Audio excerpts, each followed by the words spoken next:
Hello, everybody, and welcome to another episode of Fan the Flame podcast live. Today, I am delighted to be joined by Denise Mortimer. Now, Denise, she works with our minds, right? She works with our unconscious. She works with our subconscious, our limiting beliefs. She helps us to shift and remove all of those blocks so that we can step onto the next level. We can step into our flow. We can step into our groove. And it's a little bit like what we talk about here on Fan the Flames.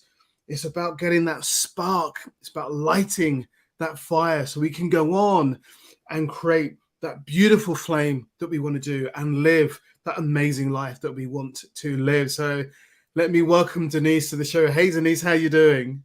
Hi, Robert. Thank you for having me here. I'm so excited to be here. And I love your introduction. Love your energy. It's so good to have you here, and it's so great to have connected with you. You know, it's funny, isn't it? On these platforms, in these spaces, we kind of see people, we connect with people, we notice people, and I've seen a lot of the work that you've been doing, and I guess there's a real passion and energy that comes from your work, and that's one of the things that really caught my attention. Yeah, thank you. You gotta love what you're doing. You gotta love what you're doing, or you're doing the wrong. If you're not loving what you're doing the wrong thing. Yeah, and that's really interesting, isn't it? As a jump off point, that how often are we doing something that we don't really love, we don't really care for, we're not really passionate about, but somewhere in our mind we've decided that there is a should connected to it. This is what I Mm, should do for whatever reason, and then we stay stuck doing that thing, like sometimes forever, right? yes, yes. And as you said that, I have no idea if anyone else has created this term, but I created it as far as I'm concerned, and just today. And I've called it toxic success. Toxic success. It's like creating this version of success that is somebody else's plan. They're fitting Yeah. into someone else's conditioned plan. So you make all the money, but you think, all right, I got the money, but I'm not happy. I got all the followers, but I'm not happy. And it's like, it's toxic success. It's not success that's based on aligned divine action. I love that. I love that because there's something about, we live in a world. I was actually talking to a friend the other day who has just stepped away from the medical profession. And part of that stepping away was because they felt they had to do it. They felt it was it's what they did in their family. Mm. And they stepped away from that. And now they're in this kind of they were a bit Zen-like, because they were like, I'm kind of doing what I was doing there, but now I'm doing it before you get ill. And it's Yeah. like they've found their alignment, they've found Mm. that groove of, well, before I patch you up, why don't I work with you back here Yeah. right at the beginning so you can have this kind of healthy lifestyle. And so this idea of being successful, which was based on a career and money and all of these things that people stack up Mm. as success, now it's like, well, I can let go of that. That was his toxic success, and now Yes. they're in Yeah. their aligned success, and there's so much more Yes. beauty coming Yeah. from them. Yeah. I love that you're using my term toxic success already. Yeah, it's there. It's in my mind. So from now on, I'll be going. So Denise Mortimer, what she talks about is toxic. It's a book, right? It's a Well, I'm like, book. oh my God, this is my TED talk that I'm going to do at some point in my life. Yes, this is it. Well, I had my own, I didn't term it toxic success at the time, but I had my own version of toxic success. I started my coaching business and I sort of skyrocketed really quickly and built a 6-figure income. And I was like, I did it. I built a 6-figure income, but I'm working from 6 a.m. to 11 at night. I'm growing my business, but I'm also growing my backside as well, because all I'm doing is sitting on it. It just was not. And I was being celebrated because I was like, oh, look what she's done in a short space of time. She's created this. Mm. And I'm like, I felt like such a charlatan. I felt like such a fraud, because I'm like, behind the scenes is just a woman who is working, declining social invitations, staying up late when late isn't even my thing. I'm an early bird. But I just was like, is this what it takes? And whatever energy we create in is the energy we need to sustain that as well. So if you create a business like that, you got to keep going like that. You know, this is really fascinating, because so many coaches that I meet are sort of going, right, so how do I get there? You know, how do I get the big business, make the big money, get the big following? And partly because they've been sold that that's the right thing to do, that's what this is about. And at some point they go, but that's not what I want to do. I thought it was. Somebody kept selling me and marketing me all these schemes to build my business and to make it this huge thing. But actually, I want to help people. So how do I do that? And how do I also help myself? Because, you know, we both know this. If you're not okay, then eventually your business and your work's not going to be okay. Of course. And you're going to attract clients that are a reflection of your consciousness. So if you're in this frenzied, crazy activity, because when I was in the frenzied, crazy activity, my clients were coming to me and I'm like, you know, join the crazy, frenzied activity club and we'll all burn out together. I'm going to teach you how to burn out. Right. I love this idea that because we forget this. Well, I don't know if everybody forgets it, but I sometimes forget that, you know, my clients that show up are a mirror of me.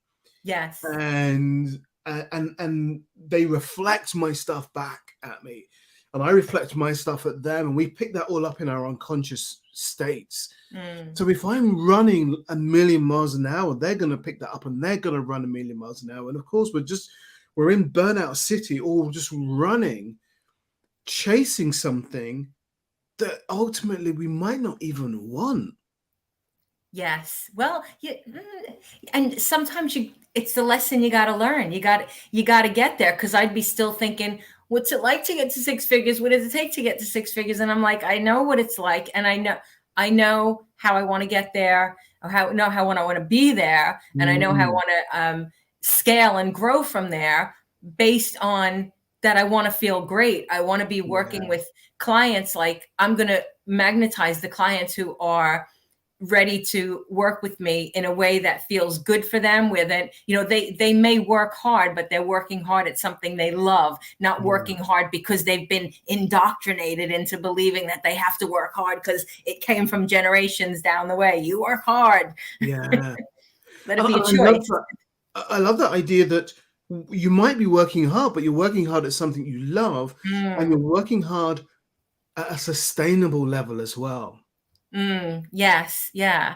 So I remember when I studied positive psychology, I studied, there was this idea in the Western world, we've got this work-life balance, and there are, tribal folks. I'm trying to think where these folks were located. I think some of them were even in Italy. So like in the mountains in Italy, where they don't make a distinction between work-life balance. It's like sometimes we work, sometimes we play, sometimes we make music, sometimes we cook, sometimes, there's they don't understand the concept of that. So, and I do believe that we need to be, I don't know if you'll agree with me, I do think we need to be a little bit obsessed with what we're doing. Like, the things we love, like, because I'm obsessed, like, take me anywhere. Someone starts a conversation that like perks up my ear and I'm like, I'm in there. I'm like, you're talking my language now, just try and shut me up. I do think you need to have a level of obsession, not dangerous stalking people obsession, a level of obsession with what you do, I think is required for success, because it's demonstrating your love for it. I think, it's really interesting because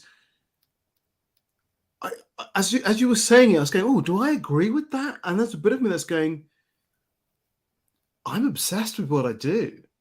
Like, I'm obsessed with coaching and self-development. If I'm in a room full of people and somebody starts talking about a self-development book, I'm there. You're there, right? Yeah. Right? Yes. If they start talking about a program that they've just been on, I want to know who ran it, how can I get hold of their book, and how can I get them on the show, and how can I talk to them about what they do? Yes.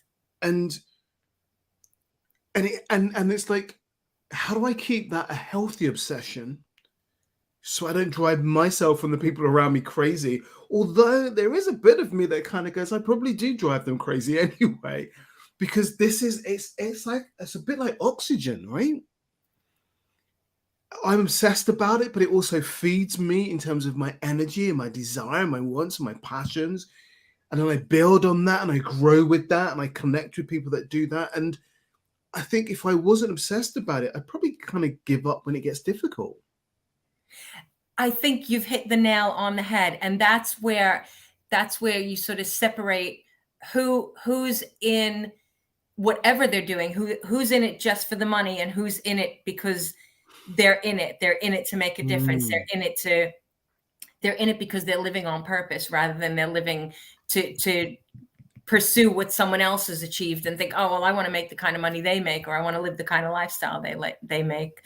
When you're ready to give up, as a business person, I'm often ready to give up, but then you have a good rest and then I'm back. I'm back in the saddle. I'm here. And I love that phrase, living on purpose, not living by accident or living in a kind of a meander. What's my purpose? I'm going to live on purpose. I'm going to follow that groove. And what's beautiful about that as well is even when we're not exactly sure where we're going, we can still live with our purpose of passion and work and friends and all of that and bring that into the mix. Absolutely. Yes. Yeah. One of the things, the women who are in my mastermind, I brought an idea to them that instead of having like weekly accountability, like multiple times a week, we're going to have daily accountability. And daily accountability has been such a game changer. And this month, the daily accountability starts with the questions. And they could be asking their higher self, God, universe, whatever. But the questions they're asking themselves is like, where will you have me go? What will you have me do? Because what I really want to come through for them. And I'll tell you a secret. I'm doing it for me as much for them, Robert. Yeah. But what I want to really come through for them is what's true for me today? What is true for me today, rather than what do I have to do because I bought a course that told me I need to be DMing 10 people or putting on a webinar? Like, what will you have me do? Just allow them to listen to themselves, because if they're truly on purpose, there is going to be an inkling of who they might need to contact, or maybe they just need to rest that day, or maybe it's an email, or maybe they just need to journal or whatever. But it's just about listening and trusting that inner voice. I'm loving this. There's a lady called Ishik Tabla, who I attended one of her workshops years ago, and she said a phrase that's just that really struck me and has stuck with me over the years. And she talked about getting quiet enough to hear the whispers. And I was just like, oh my gosh, of course. Like, when it's all noisy and when we're busy, we don't necessarily stop and go calm and silent to hear those whispers and to feel those little tugs. And with my work in Fan the Flames, I go, how can we just get still enough to notice the sparks that are out there in the distance that are calling us into those directions? Because if we don't get still and quiet and sit in the dark, and we're just bombarding ourselves with information and doing, we don't notice, we don't hear.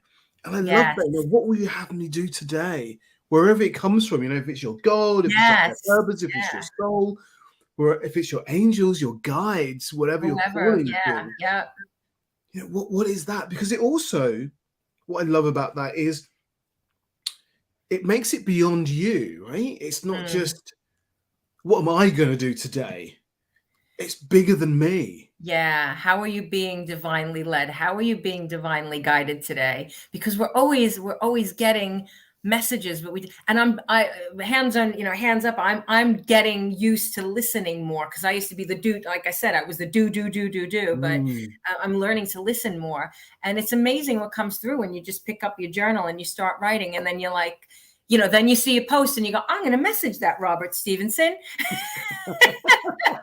You kind of just know the things to do. You can't even justify why you're making some decisions, but you just know that they're right. And then hindsight, you look back and think, Wow, that's actually like someone would call that a marketing strategy, but it didn't feel like it because it was just divine inspiration that was Yeah. leading you. But you go, I guess that's where people develop marketing strategies from. They listen to themselves, which is why we can't really replicate. It's not that we can't replicate, but we need to look at, when we're building a business, we need to look at the smorgasbord of life and Mm. pick and choose what feels good, what sounds good, what aligns with us, and go, oh, that's a really cool idea. And so is that. And so is that. I'm going to try those on for size and see how they go, instead of going, just going to buy into that way. Because that's that person's plan for success. That's their divinely guided success. Yeah. And it's like, as coaches, we sometimes forget that each person has their own path. Yes. And we go, oh, I'm just going to do it that person's way. It's like, well, that was their path.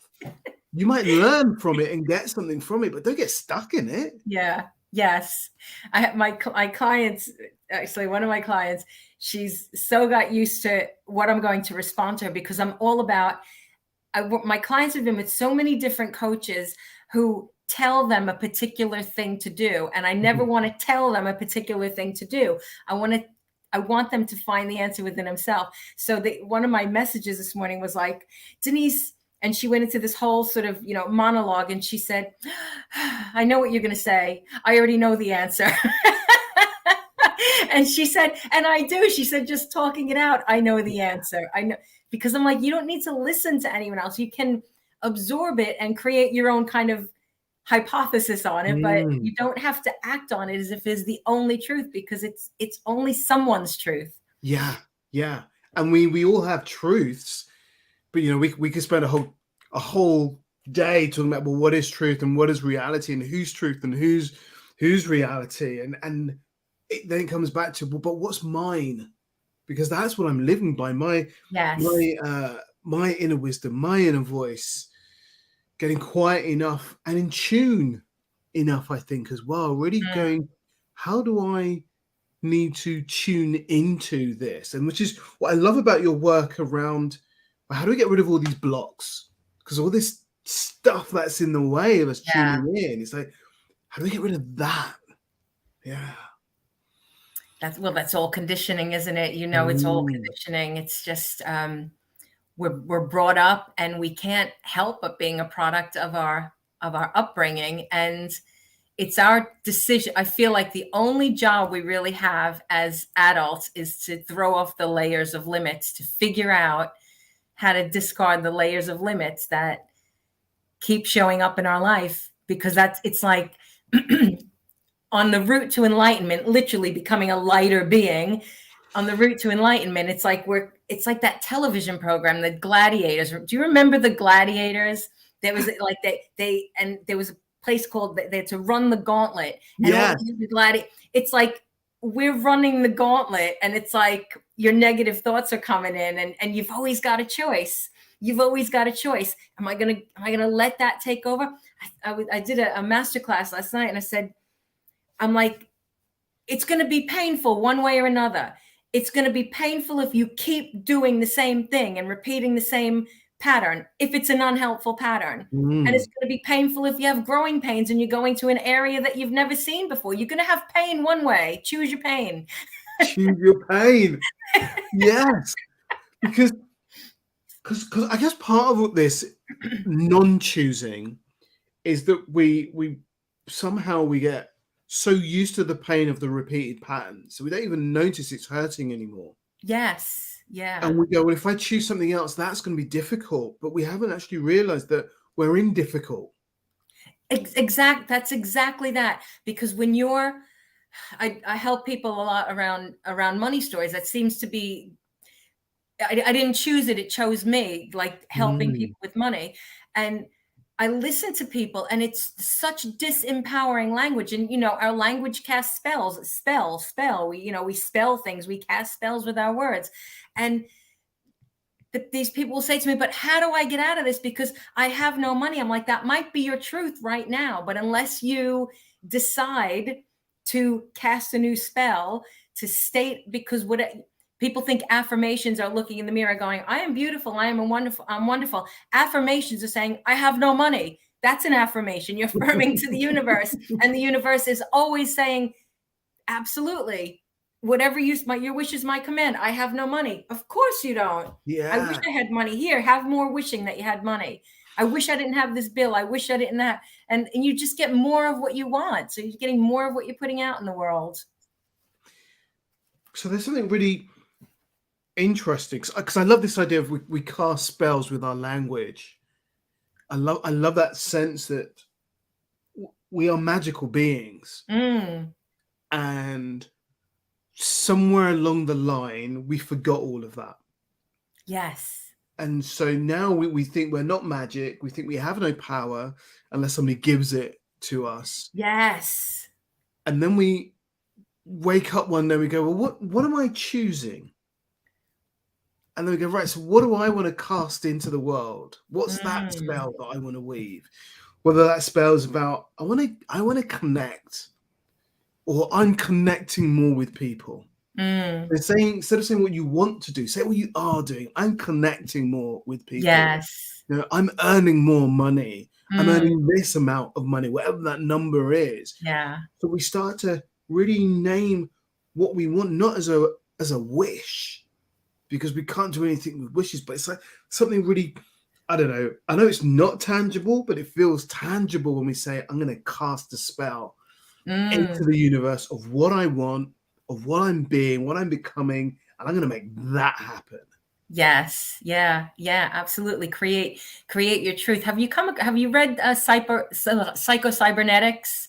I have not, but I will do. Maxwell Maltz. Yeah. He was the originator of the idea of self-concept, which is fascinating. And I think you can get it on, you could probably even just get it on YouTube. I think they have the audiobook on YouTube, so you can have a listen to it and see if you like the idea of it. But he created this idea of self-concept, and that self-concept is everything. And he was a cosmetic surgeon, and back in the day when nobody was a cosmetic surgeon, and he was helping people who said, oh, my nose is so big, can you fix it? And he would fix it, and they go, my nose is still big. So they still saw themselves. They still saw themselves as flawed. And then others would have surgery, and they would go, oh my God, I'm so wonderful. And they would step into this new version of themselves. So they completely upgraded. So, your self-concept is everything. And you can make a decision at any point to upgrade your self-concept, but it does require a commitment to getting rid of the layers of limits. And you can do that in a number of ways, as we both know, but there has to be a commitment that I'm going to get rid of that, because they're going to crop up, and you're going to have that choice. Old pain, new pain, old pain, new pain. And they crop up just when you think you're getting ahead of the game. Exactly. And they crop up to give you like wicked lessons, really, really, really, like, wow, that was nasty. That hurt. But and I love this idea of this self-concept, because we all have an image of ourselves. And we all, it's like when, a friend goes, oh, I don't look good in this, you look amazing. But until they choose to see that, they will not see that. Yeah. Until we choose to see who we are. I mean, it's a little bit like some of the work I do around reauthoring. Who do you want to be? When you make the choice of who you're being, I talk a lot with clients about, well, what's the role that you're playing in this story, in this play called life? You're playing a character. Is that the character you want to stay? Yes. Or do you want to rewrite this character? And if you do, that. Okay, what do you want to rewrite this character to become? And then the work is, how do you step into that every day? Because I love that daily accountability. How do you every day step into that? And look in the mirror in the morning and not go, I wish, not create a wishful thought, but go, I see you. I see you. Yeah. I see you as this amazing human being that's doing their best to enable the world to change, or themselves to change, and have that kind of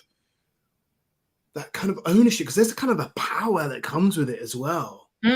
Without a doubt. I currently have on my phone, I was interrupted on a call yesterday because my phone went off. She's like, oh, take the call. I said, no, it's not a call. She said, what is it? I said, it's an alarm. I said, I have 5 alarms telling me what I need to hear during the course of the day. I love it. just reminding me that I do high value work, that I change lives, just reminding me what an absolute powerhouse I am, so that if I'm happen to be having a low moment and then at 4 o'clock my alarm goes off, I go, oh, I almost forgot who I am.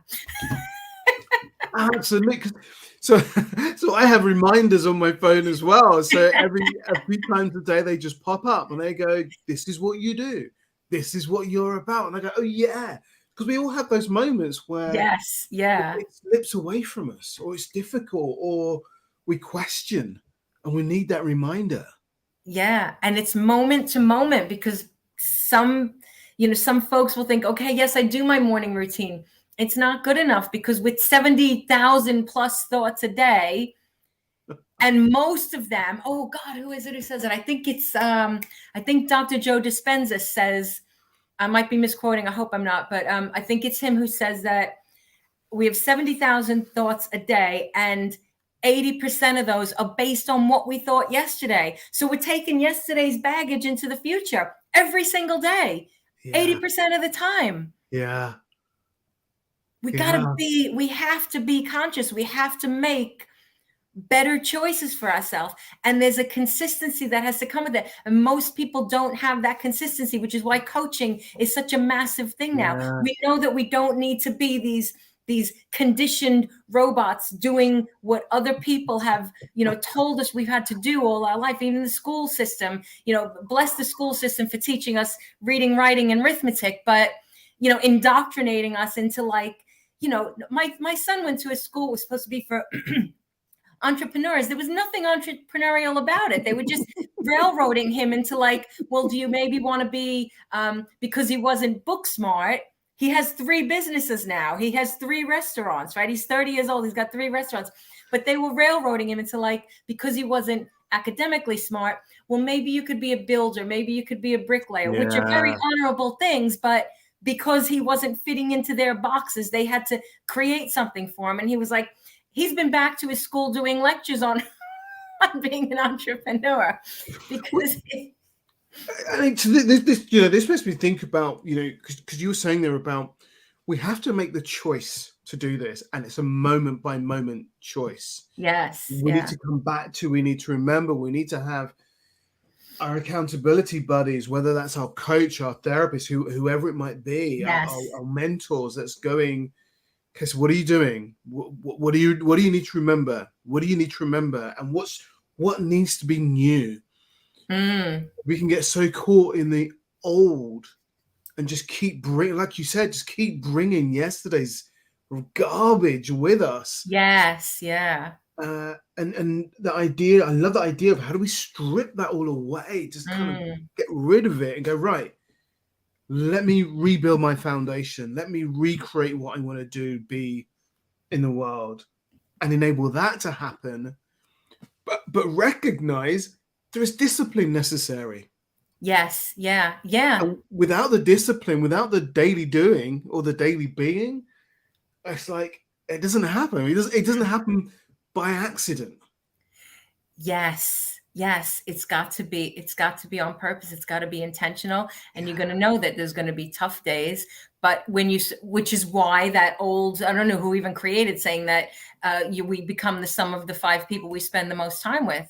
How can you not? Because you're going to be in their energy. You're going to be absorbing what they believe is the, income ceilings, which is why sometimes the people who love us most, which is why we have coaches and mentors, because the people we love the most and who love us the most, even some people, you may be married to this person whose limit ceiling says you can only get a job. Like you can't have a business. You have to do a traditional job, and they don't understand. So when you seek mentors who are supporting your dreams because they don't seem outlandish, that, I want mentors who go, can't you dream bigger than that? Like, yes. So they're like exciting me, and they're showing me the way. They're going, look at this path. Look at how this can be done. And you go, yes, really challenge your, the limits that you stay within. I remember one of the first times I met a guy called Dan Bradbury, and I was telling him about what I wanted to do. And he looked at me, he just went, it's not big enough. And there was no kind of meanness or Yes, judgment. yeah, It was just yes, like, it's yeah, not big enough, man. It's like, yeah. get bigger. I remember the room we were sitting in. I remember the other people that were there. I remember the program we were on, and he just made that not big enough. And it always made me kind of go, all right, so how do you get bigger? How do you get bigger? Because when you dream big, you go, oh, that's huge, right? What's the work I need to do to get there? We Yes, can see yeah. the journey that we're on, as opposed to, well, I'm going to dream that big, and then I've done it, right? That's it. I'm stopping.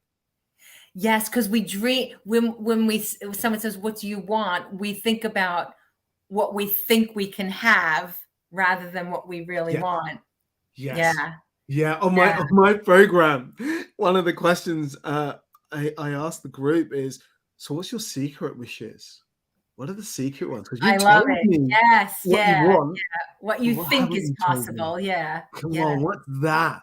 Because that's what's truly driving you. yes. And if you're not expressing it into the world, then who's going to support you to get that? If you're not naming it, the world, your mentors, your friends, the universe, whatever, can't support that, can't drive that, Mm, because it's hidden in this little box that yes. you put somewhere aside instead of going, this is what I want.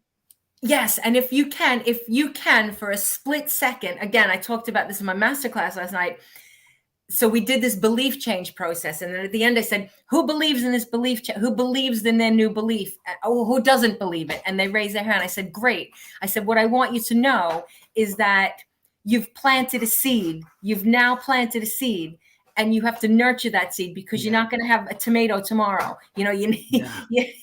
you have to. And they go, oh, I said, so you felt it for a split second, and that the moment that Dan Bradbury said that made an impact on you, and it's ignited a spark in you, and that's it's ignite that spark, and know if you can feel that for a split second, Yeah. Yeah. then you can keep nurturing that and growing it, and Mm. making it fertile ground so that it grows into something amazing.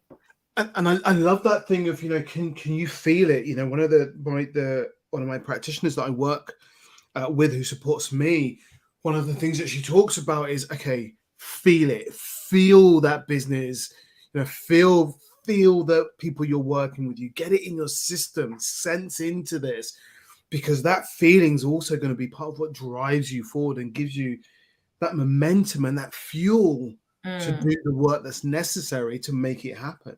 Yes. Yeah.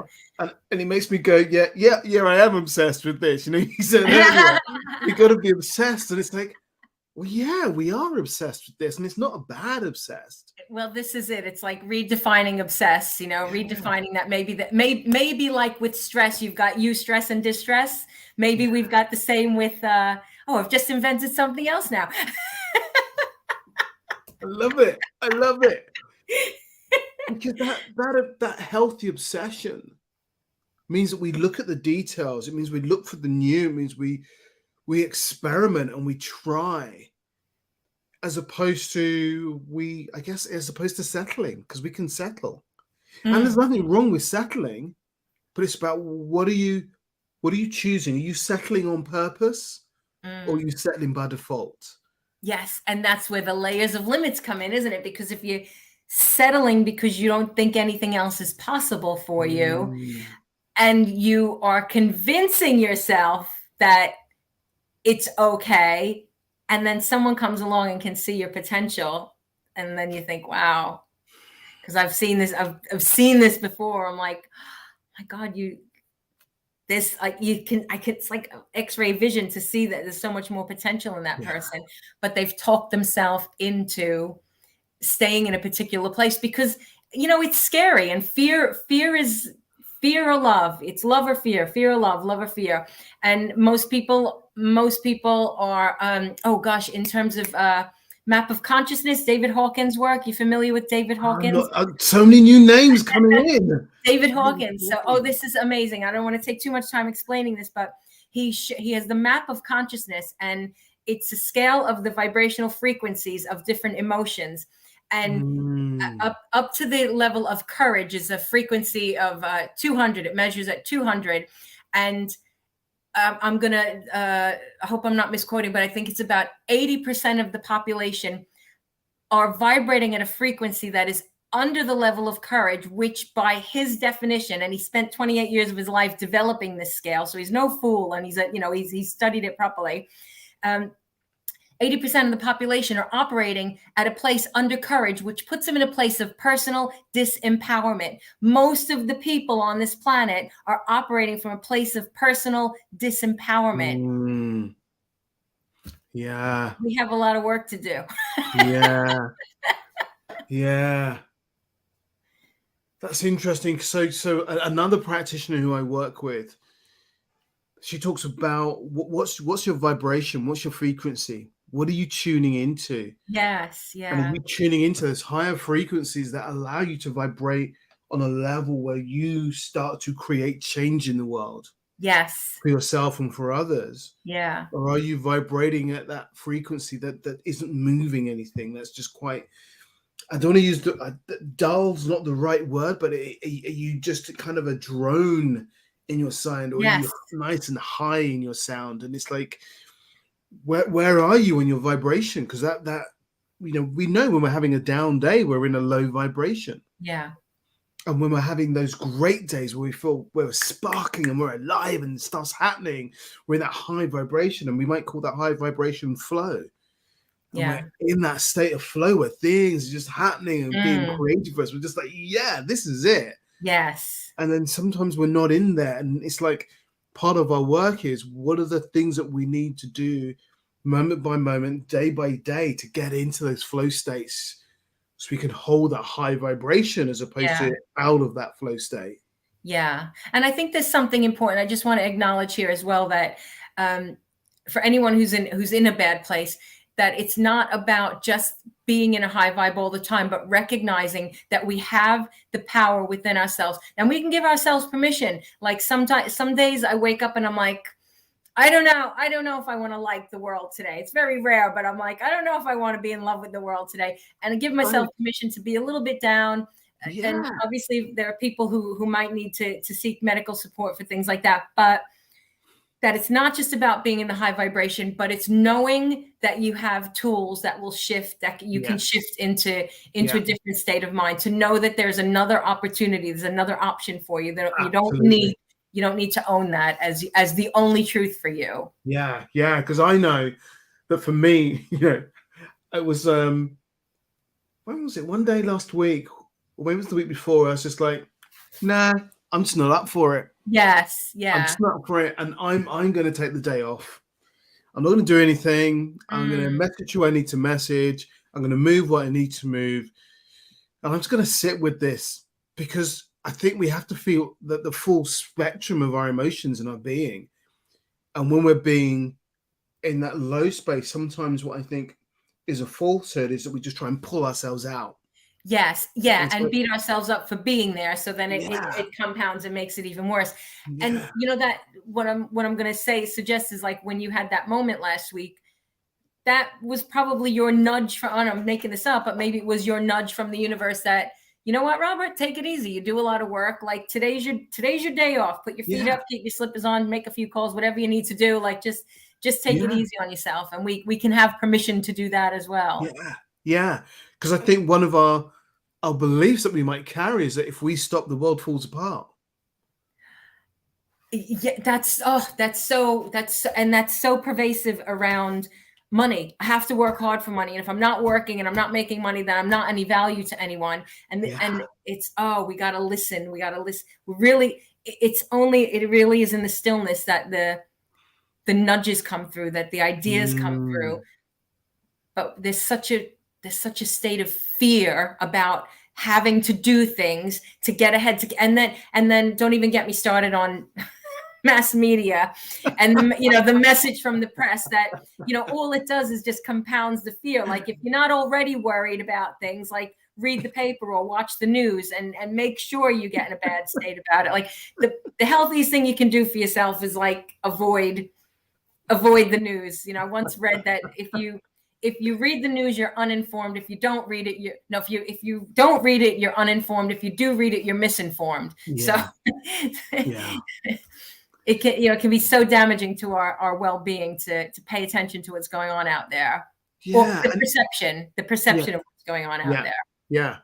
Yeah. And I'm part of a group, and one of the guys in this group, he's amazing. It's like he reads like a million different things a day, and then he shares things that are just really useful to know Yeah. that aren't about necessarily the wars and the earthquakes and the floods and who's making more money than who, but just stuff that kind of stimulates the mind, stimulates thinking, keeps you a bit informed of what's happening in the world, Yes. without just kind of making you go, oh my god, what's the point?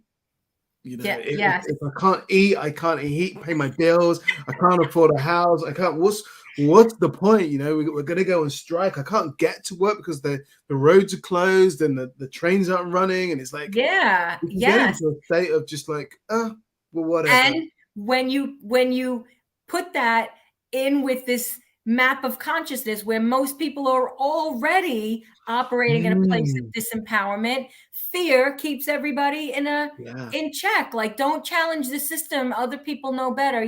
Some people are brought up in the age where, you listen to the news. I was on a podcast interview the other day, and the chap was saying that his dad was always like, or still is like, well, that's what it said in the news. Like finger wagging. That's what it said in the yeah, news. That's his source. That's his source of yeah, information.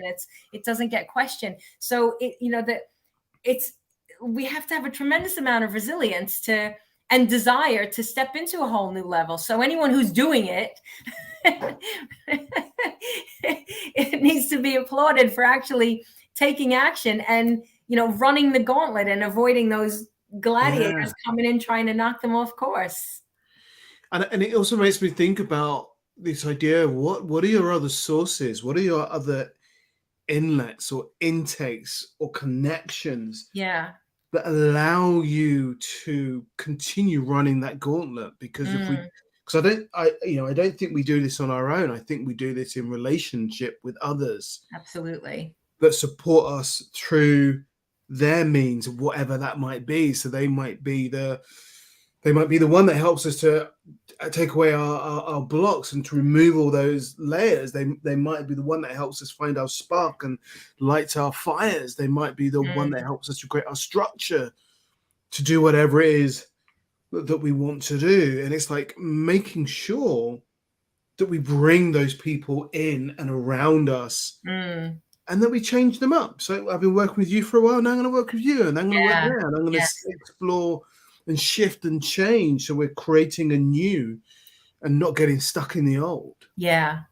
Yeah, absolutely. And for anyone who's like, oh, I haven't got the money for a mentor, YouTube is a mentor. Go on YouTube Ooh, and find the people and listen to them. Listen to them. I've generally found that free content is actually so rich. There's yeah. so much in there that just digest everything. Find someone you love and be obsessed with them, not stalking them, but be obsessed with their content, binge on their content. Yeah. And Bob Proctor will say this all the time. Well, he used to say it when he was alive, but he's like, you read the same thing over and over and over again. Read the same thing until Mm, it's like you can recite it, until it yeah. becomes yours, until you feel like, I really get this. And Mm, there's so much free content that if someone is seeking to make a change, there is no reason that they can't find something to assist yeah. them along the way. Yeah. And the other thing I think is that there are people that have followed me over the years that comment on the things that I do, and so when I have spaces available, or when I'm going, right, I'm going to do some pro bono work, or I'm going to do a program for free, it's like I go, oh, these people are around, let me bring those people in. So there's something Mm, about, if you're obsessing with Denise, not that you're going to go and stalk her, but if you're obsessing about her work, then when there is opportunities of that, you're going to see those opportunities as well. yes. Yeah. Yeah. So it's not all about having the money to pay for it, but it's also about being in the right place to receive it. Yes. Yeah. Yes. Yeah. Interesting. I just started a Monday night.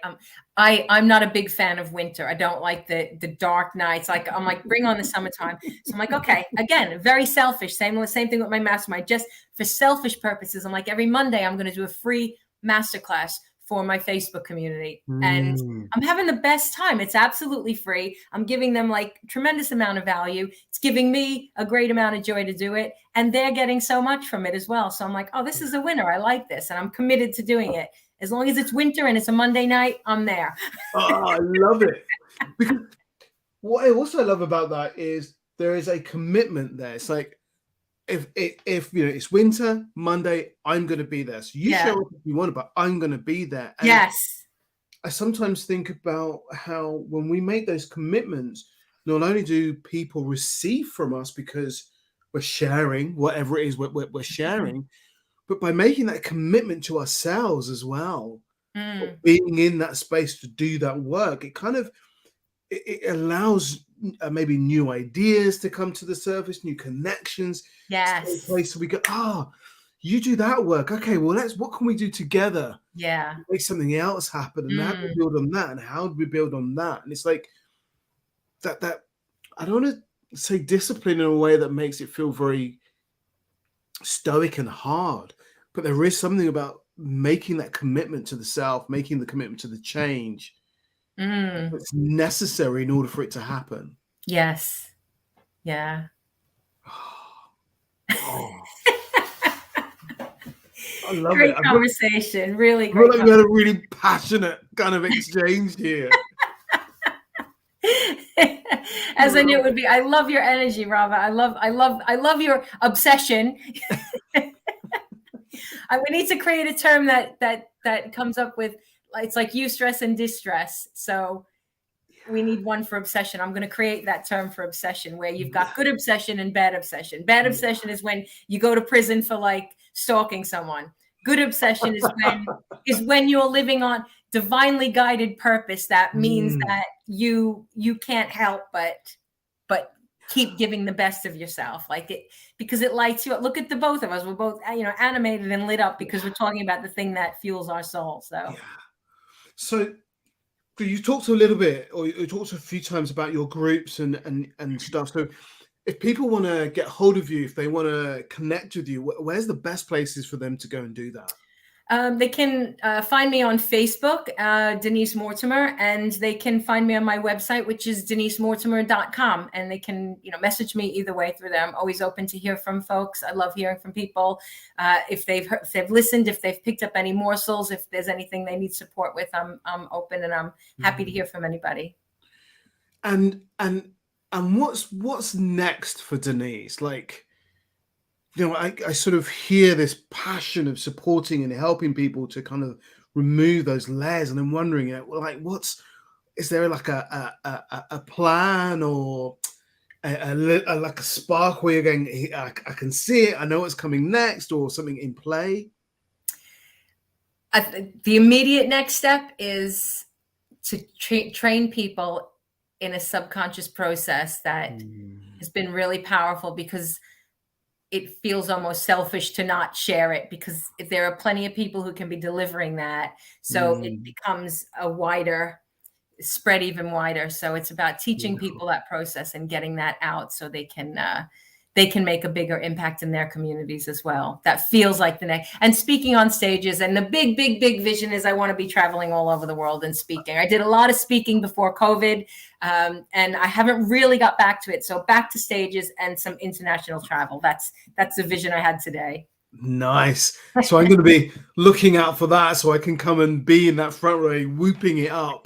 Amazing. As you share, and if you've listened to this, if you've watched this, if it's sparked something in you, then share it. Let us know. Comment below. If it's giving you an idea, then share that idea, because here at Fan the Flames, we're all about how can we turn those little sparks into roaring fires? How can we turn those ideas, those potentials into your reality? Beautiful. How can we make it happen? Denise, it's been an absolute pleasure sharing the space with you today. Thank you so much for joining me. It's been my pleasure. Thank you so much. Thank you. Thank you.